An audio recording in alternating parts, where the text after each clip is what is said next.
we're diving into one of the biggest questions ever asked: who we are. Yeah, it's a question that sounds simple, but when you really think about it, it gets deep. Are we who we think we are? That's why today, we're exploring who we are through three different lenses: philosophical, sociological, and lastly, anthropological perspectives. Each one gives us a different way to understand the self from our thoughts, our relationships, and even our culture.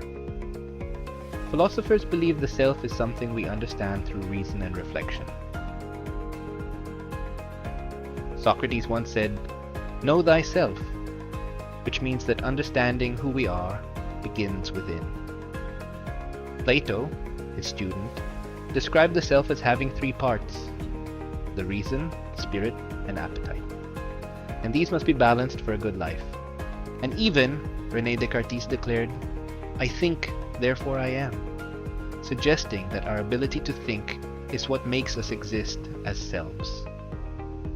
So, from a philosophical point of view, the self is our mind, and consciousness is the thinking being inside us that reflects and reasons.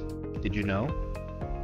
From a sociological perspective, our sense of self doesn't come from isolation, but from social interaction.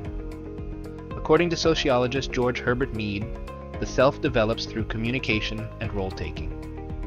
He introduced the concepts of the I, our personal response, and the me, how society expects us to act.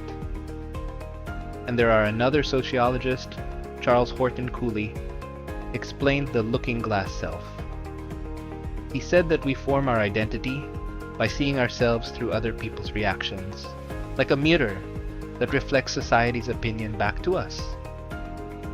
This means that who we are is shaped by the people around us, our family, friends, and the community we interact with every day. And lastly, the anthropological perspective focuses on culture, the traditions, beliefs, and practices that shape our identity. Anthropologist Clifford Geertz said that humans are animals suspended in webs of meaning, and these webs are what we call culture. In other words, culture gives meaning to who we are and how we act. For example, here in the Philippines, our sense of self is influenced by values like bayanihan, pakikipagkapwa, and utang na loob.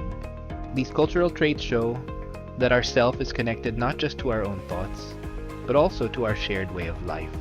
As Filipino psychologist Virgilio Enriquez emphasized, our self is not individualistic, it's relational, built through connection and belonging. These three perspectives might seem different, but they actually connected. Because philosophy helps us look within, sociology helps us understand our social roles, and anthropology helps us see the power of culture in shaping identity. Take social media, for example. Philosophically, we can ask, is my online self my true self? Sociologically, our online identity changes depending on how others respond to us. And anthropologically, the way we post and communicate reflects our culture and shared values. Together, these show that the self is both personal, social, inner, and cultural. By reflection, connection, and traditions art, we build the self that sets us apart. As Socrates said, "Know thyself." And as Mead and Cooley remind us, we discover ourselves through others. And as Geertz and Enriquez show, our culture completes who we are. Because knowing the self is a journey within us, among us, and around us.